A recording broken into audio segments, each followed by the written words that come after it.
თუკი კერძო გალერეებში ტიმჩენკოს, ბუღაძესა და ხუმარაშვილის შემოქმედებას თავისი ადგილი დიდი ხანია ნაპოვნი აქვს, სახელმწიფო მუზეუმებში ხშირად მათი შემოქმედებისთვის ადგილი არ მოიძებნება.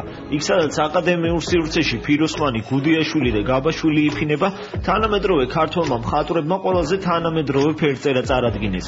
გამოფენა სახელწოდებით ვიქტორია მართლაც ერთ-ერთი პირველი გამარჯვებაა თანამედროვე მხატვრებისა, რომელთა შემოქმედებაც აკადემიურ სახელმწიფო მუზეუმში გამოიფინა.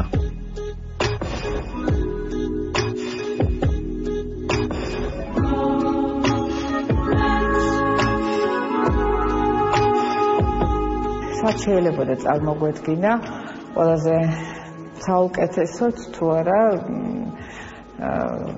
დიმიტრი შევარდნაძის სახელობის ეროვნულ გალერეაში.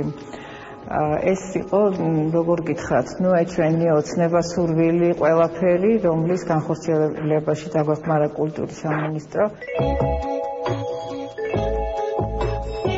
ფაქტი, რომ დღეს თანამედროვე ხელოვნების ისეთი ჩვენი, ქართული თანამედროვე ხელოვნების სამი, მე ვიტყოდი, მნიშვნელოვანი წარმომადგენელი, ამ სამი მნიშვნელოვანი მხატვრის ნამუშევრები გამოიფინება ამ კლასიკურ სივრცეში, სახელმწიფო სივრცეში.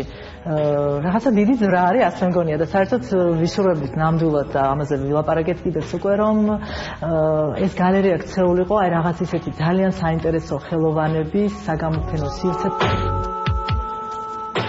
ოლეგ ტიმჩენკოს, ვახო ბუღაძესა და უშანგი ხუმარაშვილის გამოფენის სახელწოდებისთვის ბევრი არც უფიქრიათ. ვიქტორია სპონტანურად და ქვეცნობიერად ოლეგ ტიმჩენკოს ამავე სახელწოდების ნამუშევრის სათაურიდან გამომდინარე მოვიდა.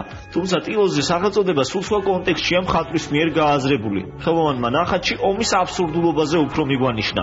ნიშანდობლივია ისიც, რომ 19 საუკუნეში აგებული ეს შენობა, რომელშიც დღეს სახელმწიფო მუზეუმია განთავსებული, თავდაპირველად რუსეთის იმპერიის სამხედრო დიდების მუზეუმად შეიქმნა. თბილისის იპოდრომი, რომელიც ჩემთვის ახლობელია, იმიტომ რომ 90-91 წლებში ცხენი მყავდა და ამ იპოდრომზე გავატარე დიდი პერიოდი მე თვითონ. თითქმის ცხოვრობდი იქ 2 წლის განმავლობაში. საერთოდ იპოდრომი და ცხენოსნები ძალიან განსხვავებული ხალხის არის და თემაც თვითონ და ცხოვრებას იქ ცხოვრობდნენ და მთელი სამყარო არის რა. მე პირადად სპორტად არ მივიჩნევდი. რა თქმა უნდა სპორტია, მაგრამ ეს ძალიან ისეთი სამყაროა. იქ ცხოვრობდნენ, ამათ ვიცნობდი რაღაცა და რაღაც პროტოტიპები არიან რეალურად. ეს არის მეჯინიბის ოჯახი, ქვია ამ ნამუშევარს, ამის იქით რაც არის, იმას ქვია მეჯინიბის საყვარელი.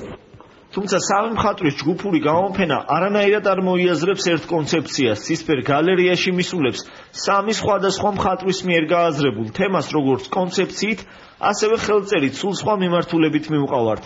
ტიმჩენკო მომიდა მშვიდობა, უშანგი ხუმარაშვილმა ტორსები, ვახო ბუღაძემ კი თბილისის იპოდრომი წარმოადგინა. ომის თემა ყოველთვის არის აქტუალური, იმიტომ რომ არ თავდება ერთ-ერთი სადაც თავდება, სადაც იწყება და ცოტა მინდოდა მენახებინა ის მარტო აი არა პოლიტიკური მხრიდან ვინ არის მართალი, ვინ არა.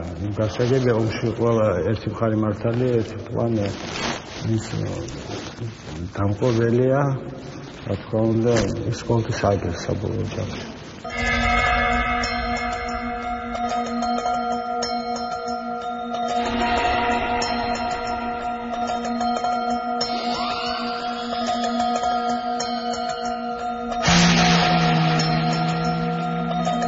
ტრადიციიდან მოდიოდა, მაგრამ ეს თემა მეგონა რომ დავძლევდი აბილება.